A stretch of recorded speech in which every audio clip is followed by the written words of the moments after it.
Okay. No, the audio is good. Okay.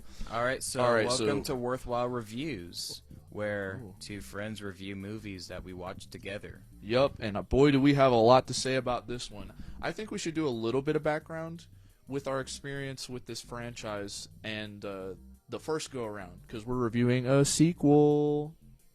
That was so cringy. That was so fucking cringe. Alright, I thought we were going to do a thing. I thought we were going to, I thought we were on the same, but okay. No, yeah, I'm sorry. It's just funny the way you fuck did that. Fuck me, right. It's just Fuck, cringy. alright. I don't know. Okay, well. Okay, Sure, you want to talk about the first movie for a bit to just establish our thoughts? Not only the first movie is what I'm going to talk about. I also want to mention the fact that, okay, so first off, we're reviewing the Super Mario Galaxy movie. Yeah. Right. My experience with this franchise is literally the first video game I ever played, Super Mario 64, when I was about 4 years old. I've loved Mario for a long time. I don't give a shit about any other Nintendo property. If you could stop them all, you know, Zelda's cool. I like playing Zelda. If Mario quits, I quit. You know what I'm saying? Yeah, So Mario's meant a lot to me and a lot of other, you know, I'm just going to say people. I almost said Americans, as if Mario's an American thing, but he's not. I mean, he is popular in America, is he not? Like, He's popular in America. Yeah. You know what I meant, but he comes from Japan. yeah. An American character comes from Japan. Whack. He's Yeah, a I never Brooklyn thought about that. Bummer. Yeah. So, when the first Mario movie first got announced, what was your initial reaction? Oh, I told you at the time, my opinion of that first Mario movie was very similar to what Meat Canyon basically said in his review. And that was even before Meat Canyon had made that video, where, like, I just felt the entire time like the movie was just kind of... I didn't really like the use of licensed music, you know, using that over using actual music from the soundtrack of the games. I also didn't like the movie's sort of pacing and take on how they wanted to tell a story with Luigi being kidnapped instead of Princess Peach. Yeah, Luigi. Yeah, my bad. Because you know, typically it's always Peach is the one that gets kidnapped. So I thought it was a weird and interesting choice to have it be Luigi get kidnapped. Yeah. And as a consequence of that, we just didn't get much with Charlie Day as Luigi, which was the one I was looking more forward to in the movie. Very criminally underused in the first movie. Very criminally underused, and you know, overall, I just felt the movie was very safe. It didn't really do anything that particularly interesting. It kind of just melded a bunch of Mario concepts together to create a suitable, fine movie, but I didn't really think much of it. I just felt it was very generic. I felt it was very generic, and it was very typical of Illumination to make a movie that was so basic, really, you know. And I'm not saying like Mario has to have the craziest story ever, but I just felt like the movie could have been a little more if they had a little more imagination with some of the storytelling aspects they were doing with the film. And so yeah, overall I was just underwhelmed with that first movie, and I just thought, you know, much like Meat Canyon said in his you know, parody video, where it's just like, you know, it's a mediocre subpar movie that's meant to entertain children and fans to advertise, you know, their franchise. That's really all it was, and it just didn't feel like anything special. Especially not anything close to like something special like the Lego movie, for instance. Not to say that's a fair comparison, but you get what I'm saying. Yeah, like you can take something that doesn't really have much of a plot and turn it into something grand is essentially your point. Yeah. Now with the first Mario movie, I definitely echo a lot of your sentiments in retrospect, but at the time I was pretty happy with it. I think I was more so just like giddy to finally see, because I don't know if you've actually seen the 1994 Super Mario Brothers movie. Yes, I've seen that film. Dog shit. Yeah. I was just happy that we got something that was remotely passable. But in retrospect, a lot of your criticisms and comparisons rather, they do make a lot more sense. And I've also seen the movie without the nostalgia blinders on, and yeah, as a film, it just doesn't work for me. Yeah. You know, I like, you know, it's all, they have a bunch of cute little funny moments, but like the moment whenever I think the movie jumps the shark, so to speak, is whenever they get to Donkey Kong Country and Take On Me starts playing. Why? Like you said, the licensed music thing, when they have scores upon scores that they could be using from these different video games. Yeah. And Mario's been a character since, well, before in his own right, since 1983. with the Mario Brothers like arcade series. Before that, obviously, he was in Donkey Kong, but we have over 40 years worth of soundtrack that we could be using here, and they chose to play "Take on Me." During the DK Country scene, where you could have used the DK Jam, the DK Country theme, literally any theme song from Donkey Kong Country theme, yeah, literally any song from the Donkey Kong Country games in general. I mean, some of the music in the Donkey Kong Country games are fucking beautiful, and yet you use "Take on Me." You know, it's such a generic choice to use. And if I'm being 100% honest, controversial opinion, don't really care for that song anyways. I really don't. It's overused. It's been overused, and I don't think it's that great to begin with. It was beaten to death a decade ago, let alone now. Yeah. So my expectation going into the Mario Galaxy movie was, okay, they've probably heard some of these criticisms, things like that, and they're probably going to give us more of what we want. And by the way, I should preface this by saying that I understand that this is a children's movie. Okay, yes, but it is a children's movie, but that being said, that doesn't mean it isn't fair to criticize, right? I'm not saying it's free of criticism. I don't want I'm saying a people lot to of our think, criticisms come from the fact that we're reviewing it like a film and not a low-stakes movie for children. Okay, you know what I'm saying? I also don't want people to think what, next you're gonna criticize the Paw Patrol movie, and it's like, come on, dude, this isn't the same. It's not. You know the what I same mean? thing. Paw Patrol has a very niche demographic of children born after 2010. I just went on a tangent about Mario's been around for 40 years. Yeah. It should have been more inclusive to all age groups. Yeah. And it just wasn't. I view this the same way I would view any standard Disney Pixar movie, because when Disney and Pixar make a movie together, they're making a movie for all ages, right? Now, your average Disney or Pixar animated film is not just made for kids. They are aware that there are adults watching these movies too. And they'll even reference things too. Like at the beginning of Zootopia 2, they reference the idea of Judy Hopps being pregnant and having a child with Nick Wilde. Yeah. Obviously, it's used as an undercover for a sting, but if you know anything about the internet, that's been a thing people have been making as a joke for a while. A really rough topic, Yeah. but they did it. So, to speak on that, my dad was born in 1960. He watched Up before I did in 2009. He showed me that movie because he saw it first. Mm-hmm. They make movies for all ages, good stories. The Mario movie, I don't know. I'm willing to give it more of a pass, the first one. Okay, let's say you're trying to do a film. Okay, well, Mario essentially is the fish out of water character in that movie. He has to get introduced to all this stuff, so it makes sense why we'd be seeing basic shit, quote unquote, for the first time. Whatever. I still don't think it's that great of a movie, but I can give you more of a pass. Also, they didn't know if it was going to work, the Mario movie. Okay, now that they've got sequels, I'm like, all right, time to get into high gear. This ends the spoiler-free portion of this review. For the Mario Galaxy movie. If you haven't seen it, go watch it, and then come back to the Worthwhile podcast, because, as you know, it's worthwhile. The Mario Galaxy movie is a slop piece of shit movie made by people who didn't understand didn't understand the majesty of the Mario Galaxy games, first off. It is Mario Galaxy in name alone, and using the character Rosalina, which, by the way, she was vastly underutilized in the film. Brie Larson gave a pretty decent performance. She has 9 lines of dialogue.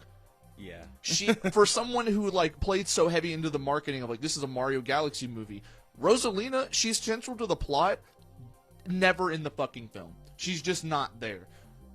Am I wrong? No, you're absolutely correct. She gets that one opening scene where she's talking to all the stars, the and Lumas, and she gets a dope fight scene. Yeah, where that she was gets cool. to defend herself, but ultimately ends up losing and gets kidnapped. And again, it's the Luigi issue I had in the first movie, right? Where it's you just took this character out of the film for the most part and just underutilized him. Yep. Now, okay, I will say this before we talk more plot details. They actually used Charlie Day's Luigi quite a bit in this film, and I really did enjoy that. He was very fun. I buy Charlie Day as Luigi. I don't buy Chris Pratt as Mario. He just doesn't. He gives a flat performance to me. Yeah, I agree. Because Charlie Day as Luigi, he has that manic, scaredy cat energy to him that he's obviously carried over from It's Always Sunny, and that matches Luigi's personality from what we know from the games, particularly Yes. in Smash Bros. And Luigi's Mansion. Yeah, The scaredy cat Luigi comes from Luigi's Mansion. yeah, He's a scaredy cat, but he's also brave. That's his character. He's always willing to do this shit, but he's terrified doing it. Whereas Mario puts on a brave face. But another thing they do with Mario's character is Mario is portrayed as rather like he's very heroic, but also a little silly, like in the games. Am I wrong there? yeah. Chris Pratt does like this most flat delivery of like serious tones in Mario. He's not funny. Yeah. He's always like the big brother. Like I don't like that dynamic. I know he's Luigi's big brother, but I'm saying that never felt like their dynamic of like I don't know. Maybe I'm overanalyzing their relationship No, a little bit. I but, agree. Like, there's not really much done with his character outside of like He him likes just being Peach. stoic. Yeah, Yeah. him stoic, and like they obviously introduced the concept of him liking Peach, which was sort of hinted at in the first movie, not that much, but they carry it more so in this one, which I thought was cute. I thought it was cute that he had a crush for Peach and whatnot, and he Yeah, gives her the parasol, the iconic parasol that Peach always has. Yeah, that was a birthday present from Mario. That's a good way to just Yeah. figure out how she got that. Okay, whatever. Yeah. If you need an origin for her fucking parasol, okay. Yeah. I am kind of curious how he got that, because in my gaming brain, I'm thinking like, okay, was that Pauline's parasol that he just carried over from the other Well, world? Pauline's in the universe is the mayor. Of, Yeah, because if you've ever played the original Donkey Kong arcade game, there's like 3 items Pauline has that you can get as Mario. It's a hat, a purse, and a parasol. Yeah. And I was just kind of like wondering, my little gaming brain was Did like, he steal? yeah, that? did he still? Did he like? Was him and Pauline a thing back in New York? And he, like, they broke up, and he was just like, well, I guess I could give my ex's parasol to Peach, like. Okay, so I think the only way to do this review any justice is to kind of go through the plot beat by beat. Sure, yeah, if you want to do that. Yeah. So I'm going to start off. It opens. I do want to preferences, and I will say this multiple times. The animation is beautiful. Yeah. The animation is epic. Industry standard. Yeah, It's very very gorgeous. industry standard. It looks very great. Now let's get into everything else that's wrong with the film. So it starts off with Rosalina's observatory, and she's taking care of her Lumas, and they're asking her for a bedtime story, and she tries to tell the story of Peach, and they're like, nah, fuck that, we want to hear the story of Mario. Then Bowser Jr. shows up to kidnap Rosalina, and essentially his whole thing is he wants to like carry on Bowser's legacy and save Bowser from Mario and Luigi. He kidnaps Rosalina. We don't know why yet. Okay, cool. Then we jump cut to Mario, Luigi, and they're riding their bikes through the desert, and they literally just shot for shot remake the desert town from Mario Odyssey, which was cool. It was cool Yeah. to see. At first, I thought it was World 2. No, I knew what it was going into it. As soon as they went over the mountain and you see the upside down pyramid, I was Yeah. like, oh, that's. I forget what that place is called. Correct us in the comments. It's the Sand Kingdom. That's literally what it's called in The Odyssey. Sand Kingdom? It's called the Sand Kingdom, yeah. Okay, well, cool. Yeah. Sand Kingdom. You get to see all the Mario Odyssey characters. It's cute. It's cool. They go inside the pyramid, and they find Yoshi. At the post-credit scene of the first film, Yoshi hatches from his egg, so we knew Yoshi was coming. Yeah. Yoshi's voiced by Donald Glover. Phenomenal job for Yeah. Mr. Glover. Yeah, Donald Glover, if you don't know, is the multi-Grammy-winning, award-winning artist Childish Gambino. Yes. I feel like I have to say that because up until 2019, I did not know they're the same person. Forgive me, but Yeah. So this guy has a lot under his belt. He's clearly got, his whole thing on Community was great. He's got a great stand-up bit. I don't know why he didn't continue to do stand-up. Yeah. Excuse me. He played Lando Calrissian in Solo. Yeah. Yep. He's in the industry. Yeah. In more ways than one, and Yeah. he's very successful. The only thing he says is Yoshi, so I don't understand. It's like when Vin Diesel was Groot. Yeah. It's like, why? Yeah. It's just the Anyways. name recognition, So he does cute Yoshi shit. Cool. So far, I really don't have an issue. Then it's Peach's birthday party. Cool. No issue there. He gives her the parasol, kind of established and hinted at that, Mario likes Peach. Okay, whatever. Gotta have your little side romance plot. A fucking Luma crash lands into the planet and is like, Peach, can you save Rosalina? She needs you. They told us, we've been hearing stories about you since we were children, and I instantly knew. As soon as she started reading the story of Peach, I'm like, they're related. They're related. Either she's her mom or she's her sister. Lo and behold, fucking viewers, Rosalina sisters. and Peach are sisters in this universe. Yeah. Okay. Already diverting from Yep, the games yep, quite a bit. diverting from the games quite a bit. Yeah. Taking a massive swing there. Cool. Of course, Peach doesn't figure this out until later, but, you know, I already put it together because I'm not 5. Yeah. So after that, Peach and Toad, voiced by Keegan-Michael Key. Good performance. I like him as Toad. That Yeah, works. He's a good Toad. Yeah, he's a good Toad. They fly off to the Gateway Galaxy, and Mario and Luigi are stuck at home. They have to take care of the Mushroom Kingdom. Very fun montages of them, you know, fighting bad guys, doing this, that, and the third. A lot of video game references, like the Luigi with the frog suit. It was cool, but, you know, okay, whatever.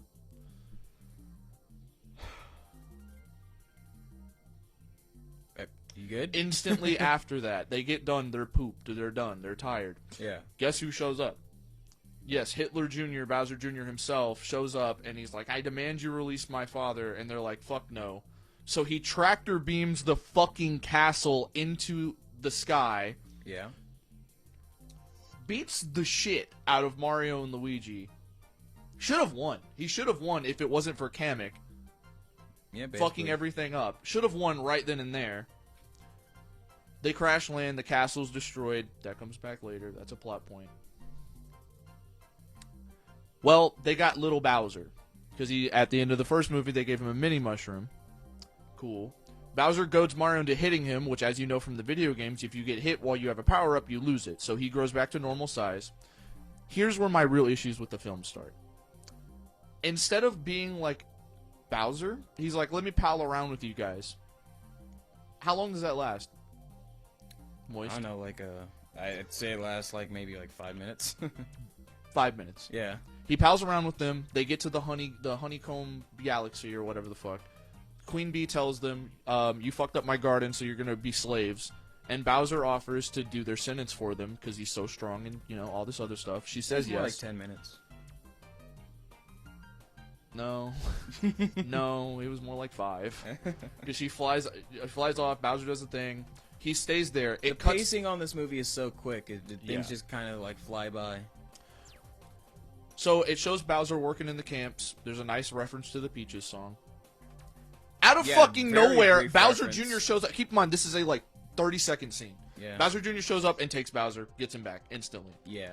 And Bowser has this identity crisis of like, but I like the Mario Brothers. They're my friends now. And Bowser Jr. is like, man, fuck the Mario brother. Fuck them, bro. And essentially, he's just like, nah, Dad, remember you're evil. And he's like, oh yeah, I'm evil.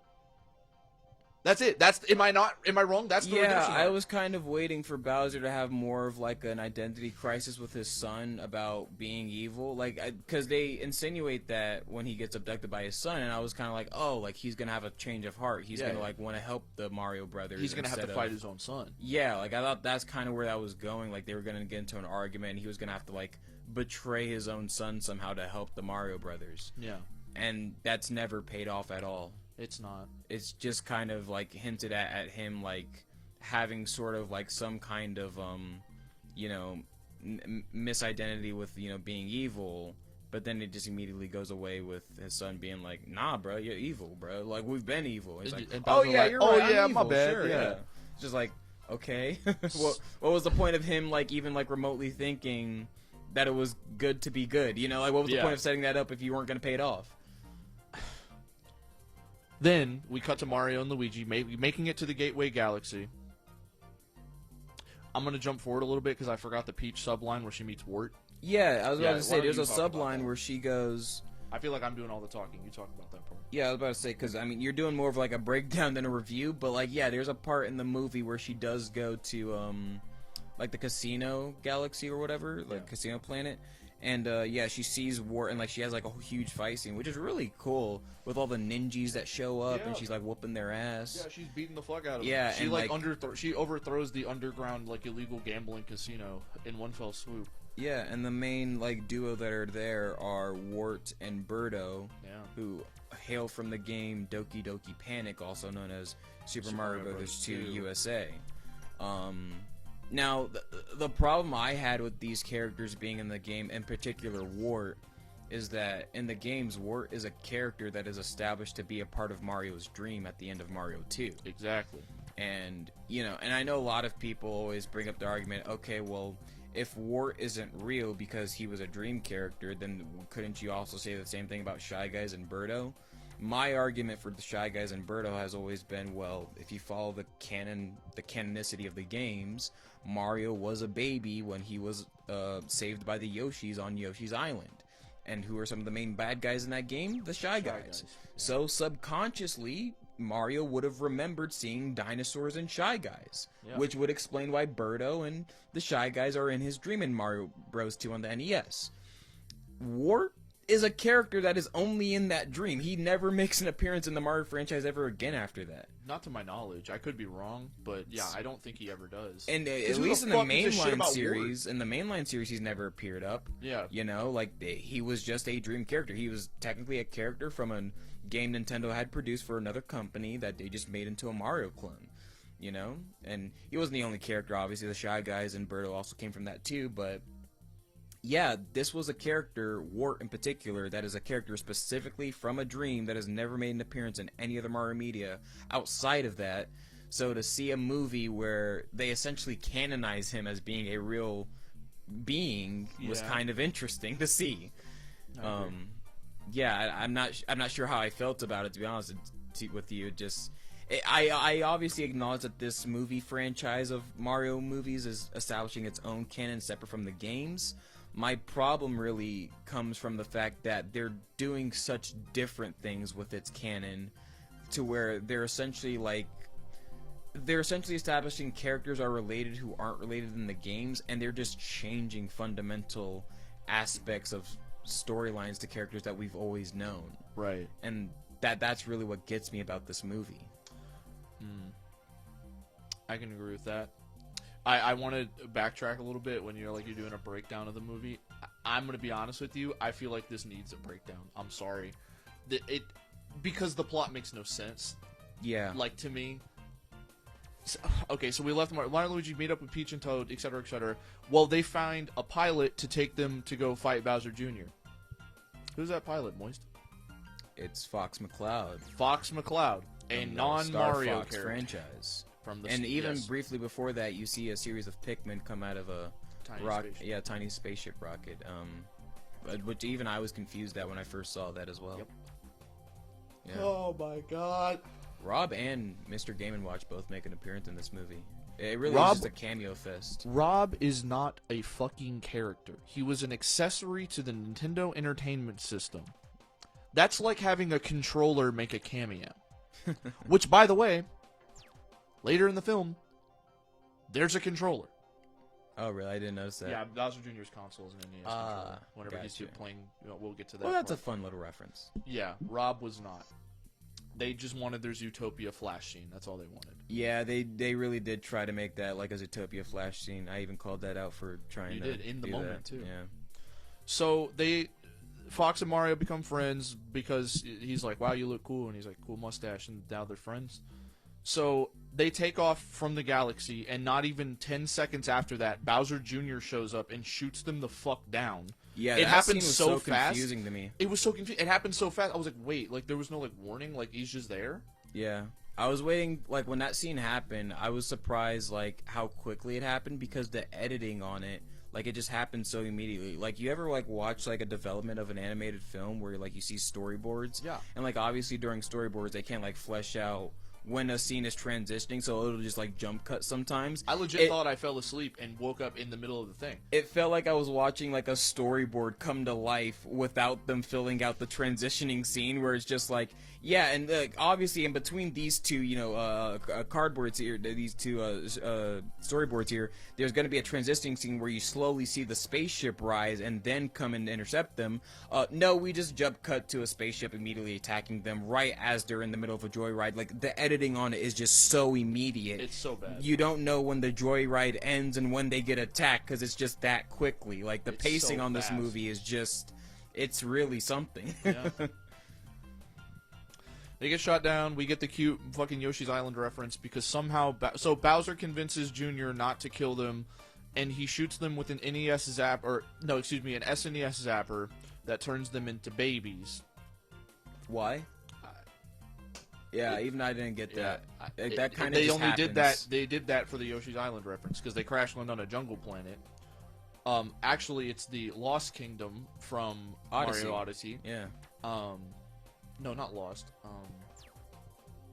The first one after the Cap Kingdom. It's the beginning level of Odyssey. Yeah, the beginning real level after the tutorial. Yeah. Yes. With the T-Rex. And yes, the T-Rex does make an appearance. So, hijinks ensue because the babies are babies doing baby shit and they ruin everything. They wake up the dinosaur and it's a big chase scene. Inevitably, they win by shooting the dinosaur with the baby ray because I guess they have that. And then they age up the other characters. Boom, it was null and void. So they go to fight Bowser and Yeah, Bowser what was Jr. the point of that scene? It was really just filler. It was Like you could have taken that. You couldn't take that entire like part of the movie out, and it wouldn't change anything. It doesn't change the end of the Yeah. movie. Yeah.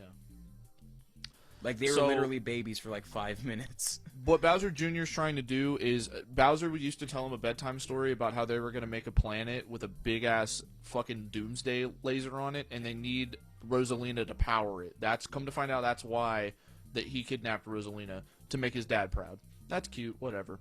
So they go to the Bowser planet because Bowser Jr. somehow built a planet, and He's got an army of minions. whatever. For all you know, that planet was already in the works when Bowser was there. You know? Yeah, I really wish they would have referenced that in the first film instead of shoehorning that in, but okay. I mean, it's like the Death Star 2 being built so fast after the destruction of the first Death Star, right? Like, the loose understanding is that, like, okay, like, Palpatine could have just secretly been building a second one as a backup, you know, before the first one was completed. See, I always just figured that he was just going to... His end goal was to make a fleet of Death Stars. Yeah. But, you know, Yeah. I didn't realize that after... Anyways, they get to the Bowser planet, hijinks ensue, and Bowser basically faces off against Mario and Peach. They do the end of the end of the game level where they cut the bridge and Bowser falls in the lava. Yeah. You think he's dead, but no, he becomes Dry Bowser. Who's super cool design. I was gonna say, whose design is badass. Yeah. Hijinks ensue. I thought it would have been funny if after that Mario had kicked Bowser Jr. in there. Yeah, I was gonna say like. Fuck him too. Yeah, throw him in too. Dry Bowser Jr. Yeah. Yes, hijinks ensue. They fight Bowser, Dry Bowser, and Bowser Jr., and they beat him, and Peach touches the glass, and Rosalina touches the glass, and this device she's being held in explodes, and save the day. If you're wondering why I sped through the last third of the plot, it's because that's just how fucking fast it goes. Yeah. There's a cute Mario Maker reference disguised as Bowser Jr.'s security system. I like that which scene. was kind of neat. That was fun. This movie, it felt even more so like references the movie. Yeah, this That's movie all it makes the was. first movie look more competent by comparison. Yeah, because I think the first one at least had some semblance of identity. This one was just like, well, we got to up this ante of the first one. We can't just have another Mario movie where Bowser's Bowser. It was just complete and utter fucking dog shit. Like, what's next? The Mario Odyssey movie?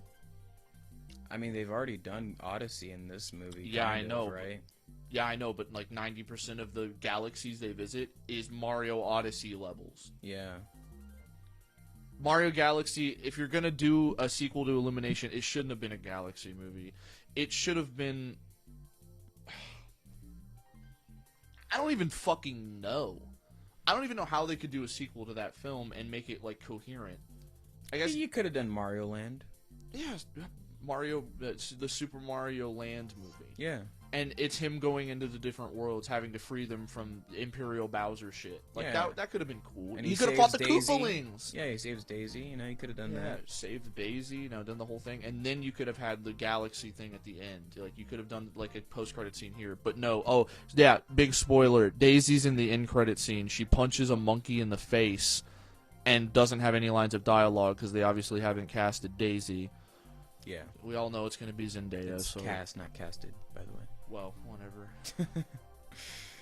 It's Yeah. thank you, officer, not get all of my neck, so...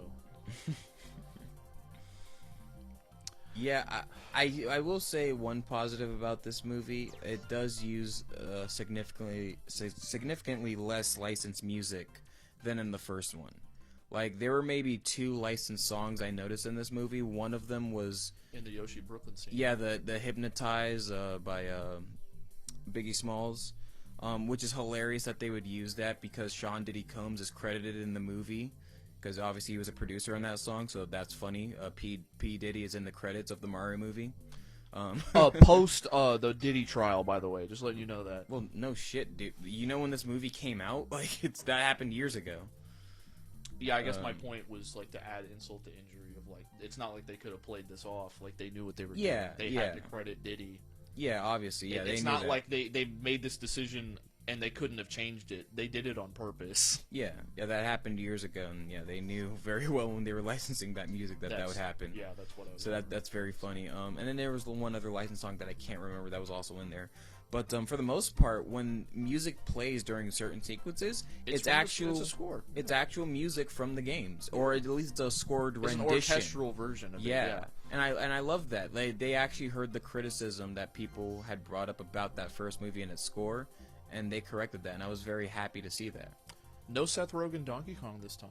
You do see him briefly. You see him, but he doesn't have any lines of dialogue. Yeah, he doesn't have any lines of dialogue, which also confused me as to why he was in New York along with Yoshi. Because they just wanted the Donkey Kong reference with the construction. That's all they wanted. Yeah, but I was also like, so like, do the Mario character from the Mario Mushroom World like just come to New York now and like the mayor's just okay with that? Yeah, like, Mayor Pauline is just cool with that. Yeah, I don't know, it's just a little odd to think of. Also, like, doesn't Donkey Kong canonically kidnap her? So like, wouldn't he kidnap Mayor Pauline and hold her hostage? Mario movie 3, Mario v Donkey Kong. I guess, you know, like, it's just, I don't know, it's just weird to think about. Set yourself up for sequels, man. Yeah, I guess that's how they do it. It's just Look, interesting. there are things that I liked about this film. I really, you know, it's a lot of the same things that I liked about the first one. They corrected the use of Luigi. They had a honestly great score and beautiful animation. I mean, the animation, the writing is good just too. ass. Well, yeah, the writing is just horrible. Yeah. A bunch of one-liners. I don't know. I don't know what I expected out of a low-stakes sequel to a movie that already wasn't that good. I mean, I wasn't expecting it to be this bad. I mean, even in the theater, I remember at the end you were trying to ask me about the movie, and you thought like I was just being a dick or whatever because I wasn't like talking to you, but like I was genuinely like trying to understand what the fuck you just saw. Yeah, I was like so confused. Like I kind of lost the plot of the film around like the end of the first act. Oh yeah, I came home and was bitching about it to Chloe. And after that, like I was just sitting there watching the movie, trying to piece together all the different things they were doing, and it just like I just couldn't keep up with it because like the pacing is just so fast. They throw so much shit at the wall. They establish so much different canon from the games, and the entire time I'm just sitting there like, okay, like you know, like I'm just consuming all this all at once. I'm just like, all right, like you know, like it was just so much to the point where like at the end of it, I was just genuinely like lost. Yeah, I was just so lost. Yeah, it was very upsetting. Like any time like a non-Mario character appeared, like it just confused me because I'm like, wait, Pikmin are in this? Fox McCloud is in this? Mr. Game & Watch? Like I was just like, so like, are we establishing like a broader Nintendo universe? Is Zelda gonna appear? Like no, because Zelda's getting a live-action movie. Oh yeah, Zelda is getting live action. Which, Jesus I don't know. It's Christ. still weird. I just didn't understand anything that was going on in this movie. It really did just feel like reference cameo fest. Yeah. For cameo's sake, it just didn't. Yeah, it just didn't do it for me. Don't blame you. I really don't blame you. Yeah, it's. I don't even know. I don't even know how to describe it. The most confusing thing about this movie to me is that like I could understand it trying to be like its own story and its own canon from the games, but the biggest question that always that raises my brow when it comes to all this is that you see, in the opening credits, the names of Shigeru Miyamoto as a producer and the president of Nintendo, and like all these executives at Nintendo. So it's like, okay, I don't think it was Nintendo America, was it? It was just Nintendo. Yeah, it was just Nintendo. And so it's like, okay, so all of these guys were in the development of this movie. They signed off on these decisions that Illumination was making. Yeah. So now it makes me wonder, so like, what does that mean for the games? Does that mean Nintendo's okay with the idea of Rosalina and Peach being related? Is that something we're going to see in the games? Are they just fine with an animation studio rewriting their entire canon history and being like, oh yeah, sure, like Fox McCloud exists in the Mario universe, and like, yeah, totally, we sign off on like Wart being a real character, not just a dream character from that one game he appeared in. Yeah. Like, you're just it's just weird that they would sign off on like such drastically different interpretations of their canon Their IPs, yeah. and be okay with it and have their names attached to it the way that it is, you know? Like, Yeah. you would think they would be a little more stingy about it, you know? But no. But they signed off on all of it. All And of so it, now yeah. it just makes me question what the canon of the games are, if they're okay with that, you know? I don't even know if I care. I don't know. Yeah. I don't know. Like, I know, like, we're dumb video game fans and we're overanalyzing and overthinking some of this stuff, but, like, genuinely, it does bring it's a up these slippery questions. slope. Like, Yeah. fuck this movie. Fuck this. It just hurt. I felt confused. I felt lost. The pacing was all over the place. Yeah, this movie just really did not do it for me. More so, this movie did less for me than the first one did, and the first one did not do very much for me. So, yeah. Oh, and by the way, we're not just haters. We saw the movie twice in theaters. For the first movie. Well, I saw it 3 times in theaters actually. You saw it twice, I know of. Yeah, I saw it twice. In theaters. So it's not like we saw it once and hated it. Like, probably it was going to be this film. I intentionally went beat by beat to make sure I didn't miss out. So if anyone comments on this video and they're like, actually, this happened and it explains this. I tried to go through beat for beat. Fuck me, dude. Just fuck this movie. Yeah. Yeah, I did not like this movie at all. Not a bit. No. Yeah. Well, I guess tune in next time whenever we reviewed Naked Gun. What was the Naked Gun? What's the last movie? What's the last Naked Gun that came out with Liam Oh, Neeson? it was just called The Naked Gun. Oh yeah. Whenever we review the Naked Gun. Really? You want to review that movie? Well, we hate that too. This is just a hate review? Yeah, it's just a hate review. No, next time I do want to do a movie that we genuinely enjoy. Sure. Yeah. You know, eventually I'm thinking we'll broaden our scope and do a series of television. Like when The Boys wraps up, we should probably do like a series overview. I think that'd be fun. Yeah. We could do it season by season. That could be cool. Yeah. Yeah. Well, sorry to drop one episode on you and then take a 7-week hiatus, but unfortunately that's what we got to do. Man, Moist is heading out, so. Yeah, I'm heading out, going across the country, so I'm not going to be back for at least a month and a half. Yeah, so until then, you're going to deal with some strict Julian content. Yeah, Julian's a great guy. You guys should subscribe to him, follow him, listen to his music, and do whatever he demands of you. Yeah, you really should, honestly. Yeah. We should start rounding up. All right. Okay, well, this has been Worthwhile Reviews. Thanks for listening to us, bitch, and we'll catch you in the next one. All right, see you guys. Bye.